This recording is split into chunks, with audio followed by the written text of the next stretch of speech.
Yes Krishna ఆమె ఒక కీలకమైన అంశాన్ని కూడా లేవనెత్తింది. మామూలు మర్డర్లు అయితే 4-5 రోజుల్లోనే ఇన్వెస్టిగేషన్లో తేల్చేసి నిందితులు ఎవరో కూడా పెట్టేసి వెంటనే వాళ్ళని అరెస్ట్ చేస్తున్నారు. బట్ ఈ ఒక హై ప్రొఫైల్ మర్డర్ కేసులో ప్రీమియర్ ఇన్వెస్టిగేటింగ్ ఏజెన్సీగా కంట్రీలో ఉన్న ఒక ప్రీమియర్ ఇన్వెస్టిగేటింగ్ ఏజెన్సీ ఇంకా 5 సంవత్సరాల తర్వాత కూడా ఇన్వెస్టిగేషన్ చేస్తుందంటే గవర్నమెంట్ ఇన్ఫ్లుయెన్స్ ఎలా ఉంది, తర్వాత గవర్నమెంట్ మా మీద కేసులు పెట్టించింది.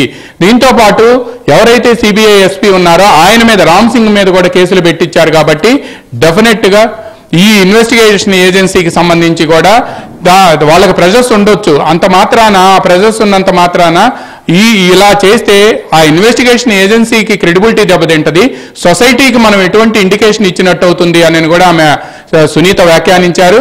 బట్ కృష్ణ ఆంధ్రప్రదేశ్లో అయితే మాత్రం సునీత ఢిల్లీలో ఈ రోజు జరిగిన ప్రెస్ మీట్ మాత్రం ఆంధ్రప్రదేశ్లో ప్రకంపనలు రేపుతుంది. ముఖ్యంగా అధికార పార్టీకి సంబంధించి మాత్రం ఈ ప్రెస్ మీటు ఆమె చేసిన వ్యాఖ్యలు, నా అన్న పార్టీకి మీరు ఓటు వేయవద్దు, ఈ విధంగా హత్యా రాజకీయాలు చేసే వాళ్ళకు ఓటు వేస్తే మీరు ఏమి సందేశం ఇచ్చినట్టు అవుతుంది అని చెప్పి చెప్పడంతో పాటు ఆంధ్రప్రదేశ్ ప్రజలు కానీ లేకపోతే మీడియా కానీ మద్దతు నాకు ఇవ్వాలి అని చెప్పి కూడా ఆమె వ్యాఖ్యానించారు. ఈ నేపథ్యంలోనే సునీత ప్రెస్ మీట్కి సంబంధించి తాడేపల్లి ప్యాలెస్ లో కూడా విపరీతమైన సమాలోచనలు జరుగుతున్నాయి. ఈ సమాలోచనలో ఈ ప్రెస్ మీట్ ని ఎలా రిటాలియేట్ చేయాలి, తర్వాత ఏమి చెప్పాలి, ఆమె చాలా వ్యాలిడ్ పాయింట్స్ లేవనెత్తారు. దానికి ఎంత వాళ్ళు వైఎస్ఆర్ కాంగ్రెస్ పార్టీ నేతలు ఎంత సమర్థించుకుందామన్నా కూడా వివేకానంద రెడ్డి అనే వ్యక్తి కూడా మాజీ ముఖ్యమంత్రి వైఎస్ రాజశేఖర రెడ్డి రూపాయలు ఇవ్వాలని ప్రయత్నం చేయాలని చేసినటువంటి ఆమె కామెంట్ కూడా మనం ఇక్కడ ఆలోచించాలి. రామారావు ఏదైతే దస్తగిరిని ఆయన ఉన్నటువంటి ఒక జైలుకి వెళ్లి కలవటం, ఇప్పుడు నిందితుడిగా ఉన్నటువంటి ఒక కేసులో నిందితులుగా ఉన్నటువంటి ఒకళ్ళు వాళ్ళ కొడుకు జైలుకి వెళ్లి దస్తగిరి దగ్గర నేను ఎందుకు అంటే 20 కోట్లు ఇస్తాము, రామ్ సింగ్ నన్ను బలవంత పెట్టి నన్ను అప్రూవర్ గా మార్చారని చెప్పాలని చేస్తున్నా అంటే అసలు అక్కడ ప్రభుత్వం ఎట్లా ఉంది, అసలు అక్కడ పోలీసు వ్యవస్థ ఏ విధంగా ఉంది. సో మొత్తం పోలీసు వ్యవస్థని, ప్రభుత్వ యంత్రాంగాన్ని అందరినీ కూడా ఈ రోజు ఆమె బయట వాళ్ళ యొక్క నిజ స్వరూపాలను అయితే బయటపెట్టారు. ఇవన్నీ కూడా బయటకు రావాల్సినటువంటి అవసరం ఉంది. ఖచ్చితంగా ఈ రోజు ఈ విలేకరుల సమావేశంలో కేంద్ర ఇంటెలిజెన్స్ అధికారులు కూడా పాల్గొన్నారు.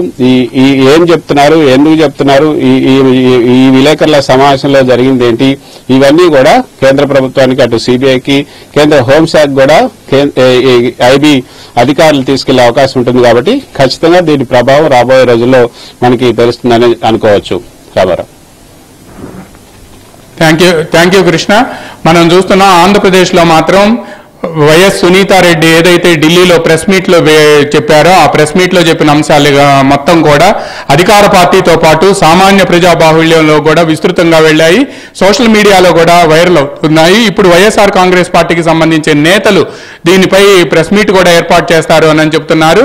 అయితే పార్టీ తరఫున ఎవరు ముందుకు వచ్చి మీడియా ముందుకు వచ్చి మాట్లాడతారనేది కూడా మరికొద్ది సేపట్లో తేలబోతూ ఉంది. అయితే వైఎస్ సునీతారెడ్డి ఢిల్లీలో వైఎస్ వివేకానంద రెడ్డి హత్య కేసుకు సంబంధించిన వ్యాఖ్యలు మాత్రం ఆంధ్రప్రదేశ్లో తీవ్ర చర్చనీయాంశంగా మారటమే కాకుండా ఎన్నికలకు 40 రోజుల ముందు వైఎస్ఆర్ కాంగ్రెస్ పార్టీకి ఇది పెద్ద గుదిబండలాగా మారటమే కాకుండా మోరల్ గా కూడా ఆ క్రెడిబిలిటీని దెబ్బతీసే పరిస్థితి ఏర్పడిందని వైఎస్ఆర్ కాంగ్రెస్ పార్టీకి సంబంధించిన కొంతమంది సీనియర్ నేతలే ఆఫ్ ద రికార్డుగా చెప్తున్నారు.